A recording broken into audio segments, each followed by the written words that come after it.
Kita langsung akan pertanyaan penonton nih Bante. Dr. Adi sudah banyak ini ya. Christine bisa bantu saya. Ya, ada 2 orang yang luar biasa di balik layar yang membantu kita Dr. Adi ya. Yang sangat kita kagumi, guru kita juga ya.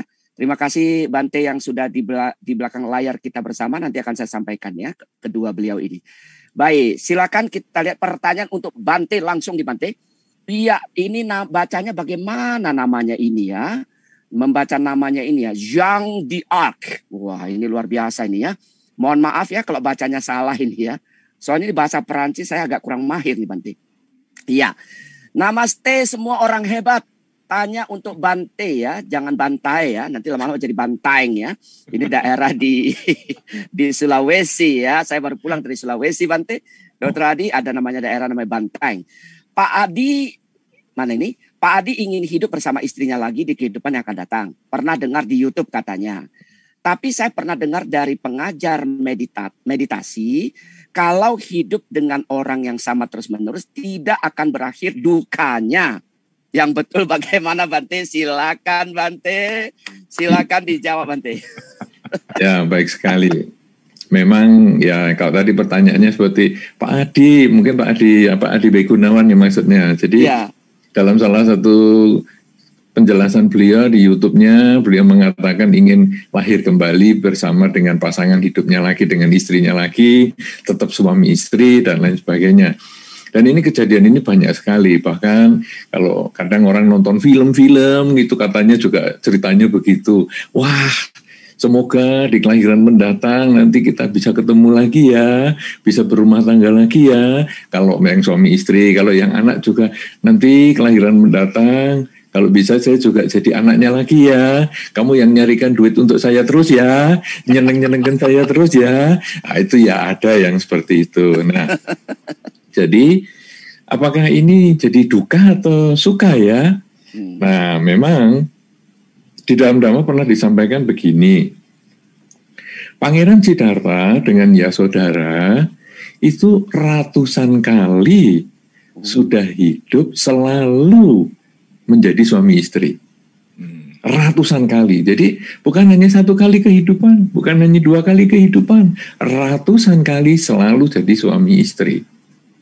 Kemudian ditanya, resepnya apa ini? Kan kadang-kadang ada yang merasa cocok dengan pasangan hidupnya. Nah, ini bisa gunakan resep ini supaya nanti lahir lagi suami istri lagi, lahir lagi suami istri lagi, begitu. Nah, di dalam Dhamma disampaikan ada beberapa hal yang bisa mengkondisikan suami istri nanti akan lahir kembali tetap sebagai suami istri. Nomor 1 adalah memiliki keyakinan yang sama. Jadi kita yakin pada Buddha Dhamma, menjadikan Buddha Dhamma Sangha sebagai pelindung misalnya, dan sama-sama pasangan hidupnya juga seperti itu. Yakin pada Buddha Dhamma, menjadikan Buddha Dhamma Sangha sebagai pelindung. Nah, itu memiliki keyakinan yang sama, apapun keyakinannya. Kemudian memiliki kemoralan yang sama. Jadi masing-masing suami istri menjaga kemoralan minimal 5 sila, tidak membunuh, tidak mencuri, tidak berzina, tidak bohong, dan tidak mabuk-mabukan. Bisa 8 sila bagus. Ya, hari-hari tertentu tanggal 1, tanggal 8, tanggal 15, tanggal 23 penanggalan Imlek misalnya, atau mungkin tiap hari Sabtu misalnya kalau penanggalan biasa, karena hari Senin sampai Jumat banyak pekerjaan. Ya sudah, nanti saya jalankan 8 sila, seminggu sekali aja, tiap Sabtu misalnya, atau tiap Minggu di rumah bersama keluarga, bisa. Jadi memiliki keyakinan yang sama, memiliki kemoralan yang sama. Kemudian yang ketiga, memiliki kedermawanan yang sama. Jadi ada kerelaan yang sama. Di dalam banyak kesempatan, kadang-kadang saya melihat di lingkungan umat Buddha yang agak kecil, lingkungan umat Buddha, itu kadang-kadang kalau suaminya berdana, dia mengatakan, jangan ngomong-ngomong sama istri saya ya Bante, jangan diumumkan. Nanti kalau istri saya tahu saya dimarahi, saya ngasih uang belanjanya dia itu lebih kecil jauh Bante daripada yang saya danakan. Gitu. Ada juga sebaliknya, istri yang berdana, dari uang dapur dan lain sebagainya dikumpulkan, kemudian didanakan. Kemudian dia juga ngomong, Bante, jangan diumumkan ya Bante. Nanti saya kalau ketahuan berdana, uang belanja saya dipotong sama suami saya. Ini saya ngirit-ngirit untuk berdana dan lain sebagainya. Nah, ini berarti kerelaannya tidak sama. Tapi ada suami istri yang punya kerelaan yang sama. Dia berdana atas nama suami istri, dia menghadap suami istri, kemudian dia mempersembahkan dananya, jadi tahu jumlahnya misalnya segini atau dana apa misalnya, dia tahu dan suami istri happy mengadakan pelimpahan jasa bersama. Nah, jadi kalau kerelaannya sama, kemudian kemoralannya, keyakinannya sama, kemudian kemoralannya sama, kerelaan atau kedermawanannya sama, wah ini sudah berpotensi untuk jadi suami istri lagi di kelahiran berikutnya. Kemudian yang keempat, memiliki kebijaksanaan yang sama. Nah, jadi kebijaksanaan apa? Kalau di dalam Dharma adalah mampu memahami hidup yang tidak kekal. Misalnya, anak sekolah di luar negeri. Bapaknya santai-santai. Bagus, anak sekolah di luar negeri bagus. Mamahnya yang stres. Loh, anak jangan sekolah di luar negeri, jauh. Bapaknya ngomong tenang aja. Terus suatu ketika pasti berpisah. Langsung ibunya mengatakan, kamu sih nggak mengandung. Ya memang enak aja kamu ngomong gitu. Saya yang mengandung dari dalam kandungan, dari kecil, kemudian sampai besar, sampai melahirkan, saya merawat. Ini saya keberatan kalau dia keluar negeri. Nah, jadi ini kerelaan, kebijaksanaannya tidak sama.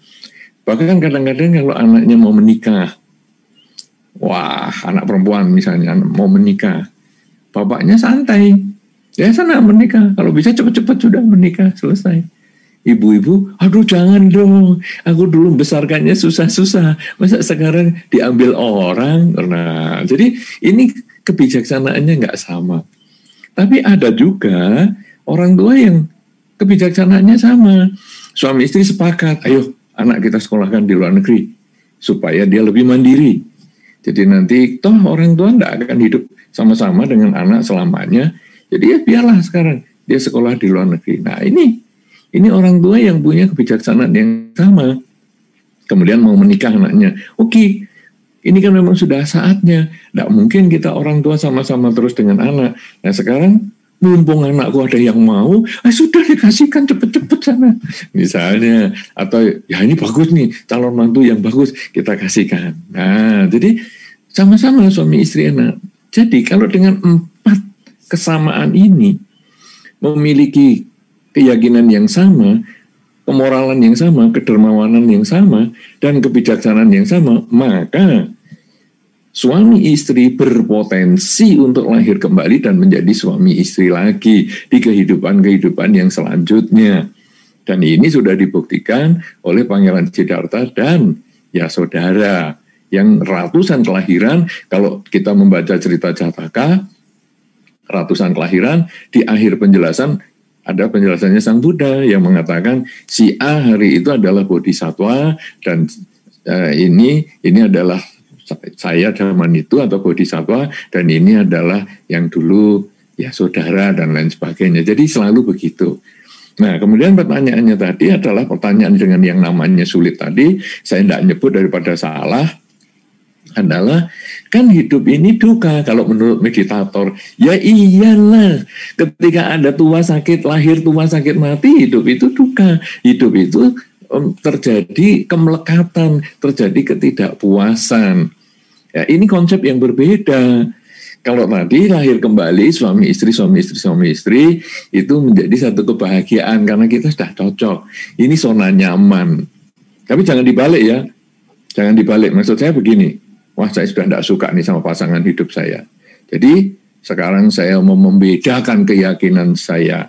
Saya mau membedakan kemoralan saya membedakan kedermawanan saya membuat beda kebijaksanaan saya, biar nanti saya tidak lahir lagi sama dia. Tidak boleh dibalik begitu. Ya, jadi harus, ini jalurnya ini jalur positif ya. Tadi yang dikatakan Pak Pu tadi, kita jangan memprovokasi, jangan saling mengadu, tapi ini jalur positif ya. Nah, kemudian kalau menurut Dharma yang sesungguhnya, memang kelahiran itu menimbulkan duka. Ya, karena ada tua, ada sakit, dan ada mati. Saudara-saudara, kalau Anda lihat di masyarakat saja, atau mungkin sebagian di antara Anda ada yang memelihara anjing. Anjing itu umurnya dengan kita lebih pendek, karena dia hanya 15 tahunan kurang lebih.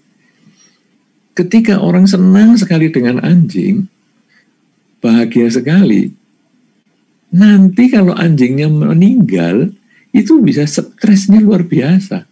Padahal kumpulnya hanya 15 tahun. Tapi ditangisi. Yang baru-baru ini fenomenal kan, anjing di Jepang itu yang katanya menjaga satu kios jualan apa itu. Jadi dulu anjing itu dari kecil, kemudian diajak ke kios, jualan donat atau semacam apa gitu. Kemudian anjingnya ini suka menjaga. Terus ditulis, karena saya anjing, maka ya kalau kamu mau beli ya ambil sendiri, bayar sendiri, saya nggak bisa ngembaliin. Dan itu akhirnya fenomenal, turis-turis pada beli di situ. Sampai anjingnya meninggal, waduh, pada ditangisi semua. Padahal ya anjingnya nggak bisa diajak ngomong, nggak bisa apa, tapi orang banyak senang. Itu adalah bahwa kalau kita sudah cocok, kemudian ditinggal, terjadi kekecewaan, terjadi ketidakpuasan, terjadi kesedihan. Nah, inilah yang tadi dikatakan oleh pertapa ataupun meditator yang si penanya tadi, bahwa ini kan bikin menderita kan, kalau lahir kembali. Betul, itu secara dhamma begitu. Tapi yang Pak Adi niatkan, atau bahkan yang orang lain niatkan, banyak yang orang berpikiran seperti itu yang tidak salah, karena itu juga manusiawi sekali. Jadi tidak bisa dipertentangkan, karena ini golongan untuk keduniawian, yang ini untuk dharma yang memang pelepasan dari kelahiran kembali. Memang kita tidak perlu melekat sama siapa-siapa, ya dengan pasangan hidup, dengan binatang, dengan apa saja, bahkan dengan diri kita pun kita tidak boleh melekat. Ya itu keakuan kita sudah kita lewatkan.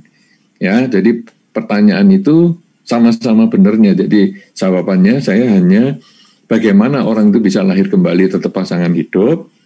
Ya, tadi empat keyakinan atau 4 kesamaan tadi, dan sebetulnya memang secara dharma yang luhur, lahir kembali itu memang menimbulkan duka, ya, karena salah satu duka penyebabnya adalah kelahiran. Ada tua, sakit, dan mati. Bertemu dengan yang dibenci, berpisah dengan yang dicinta, itulah duka. Gitu, mungkin jawabannya agak panjang dan agak ruwet ini. Terima kasih. Ya, Bante. Kalau sebaliknya, Bante, ada pasangan yang kayak neraka begitu, Bante, ya, dan tidak ingin lagi bersama-sama di kemudian hari, itu kira-kira bagaimana solusinya, Bante? Wah, ini tadi kan hampir sudah terjawab tuh, tapi sekarang seandainya keyakinannya sama semuanya, ini tapi kan kadang-kadang orang itu kan ada perbedaan nih, pendapat dan lain sebagainya. Ya, lalu bagaimana sekarang? Kalau pengen tidak lahir kembali, ya bertekad toh. Jadi setiap hari setelah kita melakukan kebaikan, ya tetap berdasarkan kebaikan, dengan pikiran, kebaikan dengan ucapan, kebaikan dengan perilaku, kemudian kita bertekad. Semoga dengan semua kebaikan yang saya lakukan sampai saat ini akan membawakan kebahagiaan dalam kelahiran kembali yang tidak bertemu lagi dengan si A, tapi bertemu dengan orang yang lebih memberikan kebahagiaan untuk saya, lebih memberikan kondisi untuk saya melaksanakan dharma dengan baik dan sebagainya. Jadi tetap semoga dengan kebaikan yang saya lakukan akan membuahkan kebahagiaan dalam bentuk tidak ketemu dengan si A atau siapapun juga. Kadang kita sebagai anak kepengen tidak lagi dengan orang tua ini, ya seperti itu. Kadang orang tua tidak kepengen lagi punya anak yang ini, ya kita juga tetap bisa mengatakan itu. Demikian pula anak tidak pengen punya saudara yang ini, ya sama. Orang kemudian pasangan hidup tidak pengen dengan pasangan ini, ya sama. Berbuat baiklah dan kemudian bertekadlah untuk tidak bertemu lagi dengan dia. Ya, dan dalam kehidupan ini jangan terlalu mikir di dia. Karena mikiri itu ada kebencian, akhirnya nanti kebencian itu yang mengkondisikan kita lahir deket dia lagi. Kadang-kadang kita jengkel sekali sama dia. Orang ini menjengkelkan tiap kali gitu. Sudah saya tidak kepengen lahir lagi sama dia, aku nggak kepengen lahir lagi sama dia. Tapi isinya kejengkelan. Kebencian itu juga ngumpulkan. Cinta dan benci itu ngumpulkan. Lahir kembali itu karena cinta dan benci. Kayak judul lagu ya Bante. Hah? Lagu ya? Lagu apa itu? Antara cinta dan benci. Oh, itu bukan yang daun sirih berbunga kelor itu ya? Oh lah. soalnya Pak Po kan sukanya lagu jadul-jadul gitu. Ya, jadi kalau sekarang cinta dan benci itu ngumpulin. Misalnya gini, kita berdiri di pinggir jalan aja di depan rumah kita. Kemudian ada lewat orang jalan. Kebetulan nggak pakai masker. Jadi kita lihat mukanya. Itu kita bisa seneng loh lihat dia. Orang ini kok rasanya baik ya. Orang ini kok menyenangkan ya. Nah, itu bisa. Padahal kita tidak tahu orangnya, kita tidak tahu namanya, kita tidak tahu kelakuannya, dan lain sebagainya. Tapi kita bisa suka. Nggak tahu kenapa bisa suka. Nah, itu sebetulnya kalau dideteksi, nah mungkin nanti Pak Adi yang membahas ini, yaitu kekuatan pikiran mungkin atau kekuatan regresinya, itu ada kemungkinan karma lampaunya dia sudah dekat. Sehingga kalau nanti dikondisikan untuk ketemu, itu nanti bisa jadi teman yang baik. Sebaliknya, kadang kita ketemu orang, belum tahu namanya, belum tahu kelakuannya, belum tahu rumahnya, sudah nggak suka. Itu nanti kalau kita kondisikan untuk ketemu, berkenalan, jadinya juga nggak suka. Nanti terjadi kejengkelan. Kenapa? Karena ini mungkin di kehidupan yang sebelumnya juga sudah musuhan. Jadi cinta dan benci itu mengumpulkan. Kalau yang tadi Pak Adi bertekad dengan suami, dengan istri supaya bisa sama-sama, ini karena cinta. Tapi kadang kita benci juga bisa. Ingat terus. Dan nanti kita lahir lagi juga sama dia. Dan bisa jadi suami istri supaya cekcok pagi sore, tapi putus juga nggak bisa. Cerai juga nggak bisa. Nanti meninggal jaraknya ya hampir berdekatan. Itu ya ada. Ya, jadi makanya jangan dipelihara lah pikiran negatif itu. Karena lebih baik kita berpikir netral aja. Jadi begitu kita nggak suka sama si A, sudah nggak usah diinget-inget, diabaikan saja. Kalau perlu juga nggak usah terlalu berdekatan. Kalau perlu pakai ilmunya orang gila, yaitu bahasanya adalah, kalau bahasa Jawanya ada itu ilmunya Pak Adi tadi, yaitu sing waras ngalah. Sing waras ngalah. Jadi artinya ya sudah, kalau kamu memang itu kan saya benci sama si A, sudahlah sing waras ngalah, menjauh. Jadi akhirnya kita menjaga jarak dan kita sudah tidak mikir, tidak ngapa-ngapa. Nanti lahir lagi mungkin sudah tidak ketemu sama dia. Gitu. Baik, terima kasih Bante. Jadi hidup ini ada duka yang Bante sampaikan tadi. Bertemu dengan yang dibenci adalah duka. Berpisah dengan yang dicintai ada duka. Itu di Dhammapada 211. Nanti bisa dibaca 211. Luar biasa itu Bante. Oke, baik, kita ke pertanyaan berikutnya. Terima kasih Bante. Pertanyaan berikutnya mari kita lihat. Ya, panitia akan membantu untuk menyampaikan pertanyaan ke narasumber berikutnya. Kita lihat ya. Iya. Baik, ini dia pertanyaannya. Saya akan bacakan. Nanti seandainya narasumber lain ya Bante ingin menambahkan, silakan Bante. Ya. Untuk Dr. Adi, ya, pertanyaannya adalah bagaimana agar bisa berbicara dengan tegas dan percaya diri dalam percakapan sehari-hari? Dr. Adi, silakan. Oke, terima kasih. Begini teman-teman ya. Percaya diri ini adalah suatu kondisi ya. Jadi kondisi batin sebenarnya.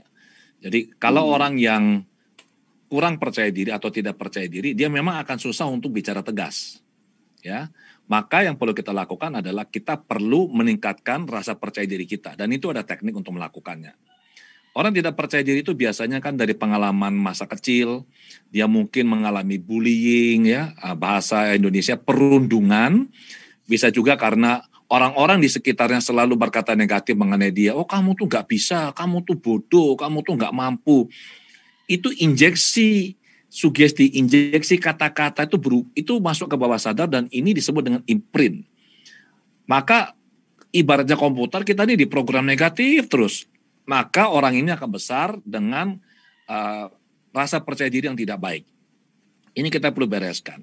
Nah sekarang, kalau kita mau bicara tegas ini memang perlu, tetapi ingat, kita perlu juga bicara selain tegas, berbicara dengan bijak dan benar.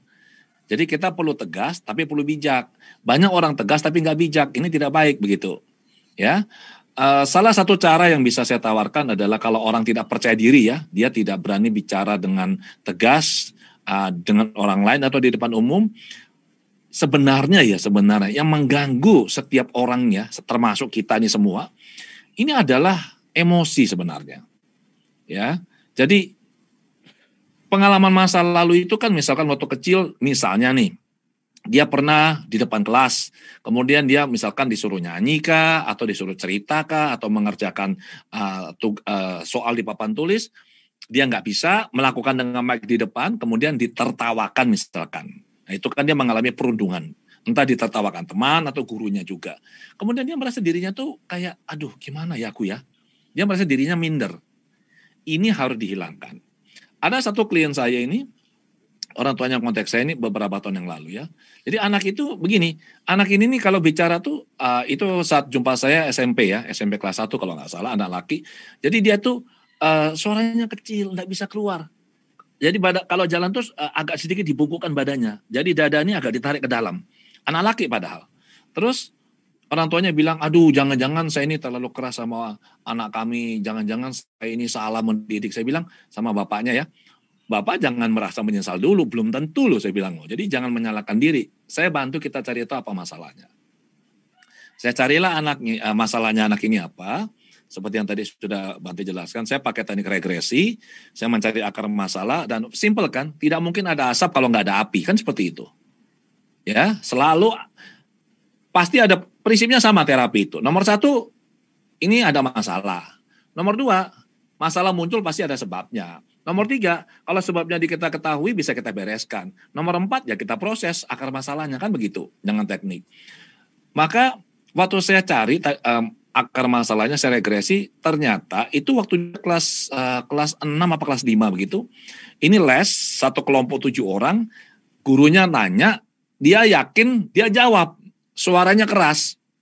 Dan ternyata jawabannya salah, udah salah, diketawain semua sama teman-temannya plus gurunya. Nah, itu ada istilah psikologisnya itu, namanya wes banter salah, kan begitu kan. Jadi, karena dia diketawain, dia langsung, apanya? Terjemahannya apa itu? Nah, disinilah indahnya kalau kita melakukan webinar seperti ini teritori saya dan Bante Utamo. Ya, kita tidak pakai bahasa Hokkien kayak biasa kita dikerjain dulu itu. Ayo kan, ngomong apa sekarang? Ya, Bante Kemadaro sama Nera itu juga di sisinya kami sekarang ini. Awas ya, Dr. Boy ya. Nah, jadi suara mudeng ora apa-apa. Nah, jadi anak itu nggak punya percaya diri karena akhirnya dia mengalami trauma gitu loh. Begitu traumanya itu saya bereskan ya, itu keluar dari ruangan jalannya tegak dan suaranya keluar kencang. Orang tuanya bingung, loh Pak kok bisa hanya sekejap begitu bisa beres? Saya bilang ya karena saya jumpa akar masalahnya. Anak ini sekarang sudah, saya nggak tahu sudah selesai atau belum, tapi setelah itu dia sekolah di Kanada dia. Jadi percaya diri ini bisa kita pupuk. Salah satunya adalah dengan kita terus berpikir positif mengenai diri kita ya. Kembali lagi, kita boleh tegas, tapi tegas ini perlu dilandasi kebijaksanaan. Ya, demikian Pak Po, terima kasih. Iya, luar biasa. Pak Adi bisa sedikit jelaskan soal EP yang sering Anda bahas itu ya. Mungkin ditegaskan lagi supaya percaya diri bisa muncul dengan soal EP itu. Oke, sebentar. Tambahan sedikit dari yang tadi. Jadi intinya adalah ada teknik, itu saya ada menciptakan namanya The Heart Technique, itu bisa lihat di website ya. Intinya adalah kalau Anda takut jumpa seseorang, Anda nggak pede, itu kan Anda dipengaruhi oleh emosi kan. Dan saya ingat betul sekali bertahun-tahun yang lalu, ini saya sering cerita ini, di salah satu acara yang mulia Panyawaro Mahatera saat itu sebagai keynote speaker. Dan beliau bilang begini, bahwa yang bikin masalah itu, si provokator itu adalah emosi sebenarnya. Si Wedana ini, Jadi orang nggak berani bicara di depan umum, atau misalkan dia takut, nggak percaya diri, itu kan karena ada emosi, ada perasaan ketakutan, atau perasaan diri tidak berharga. Nah, kalau kita bisa menghilangkan emosinya, maka orang itu menjadi paling tidak tuh netral, kondisinya pasti bagus ya. Nah, menjawab pertanyaan Pak Po, EP itu singkatan dari ego personality. Jadi singkat cerita, kita ini bukan entitas tunggal. Kita ini ada banyak bagian diri. Dalam tanda kutip, ada ego-egonya, ada manusia-manusia kecilnya di dalam diri kita. Yang paling mudah adalah kalau kita tuh baru bangun pagi. Ya, malam misalkan tidurnya larut, terus bangun pagi harus kerja. Begitu melek, weker bunyi, buka mata, itu ribut itu dua. Ya, ayo bangun. Satunya bilang apa? 5 menit lah, 5 menit lagi lah. Ayo bangun, 5 menit lah. Betul? Atau sama juga begini, kita meditasi nih, duduk tenang. Wow, mau meditasi, duduk tenang. Oh, enak. Baru mikir fokus pada napas, pikiran sudah lari-lari. Jadi satu mikir napas, satunya bikin lari gitu loh. Itu adalah bagian diri, ya. Nah, pertanyaan saya, kalau misalkan baru bangun tidur, yang satu suruh bangun, yang satu suruh tidur lagi, ini ada berapa EP sebenarnya yang aktif? Ada 3. Satu mengamati. Sama juga waktu meditasi. Satu fokus pada napas. Tiba-tiba pikiran lari, tapi kita bisa tahu loh, oh itu satu lagi fokus napas, satu lagi mikir yang lain, terus kita ini yang mana? Inilah saya memahami konsep anatta dari sini, bahwa ini adalah agregat, proses, bahwa tidak ada inti yang kekal.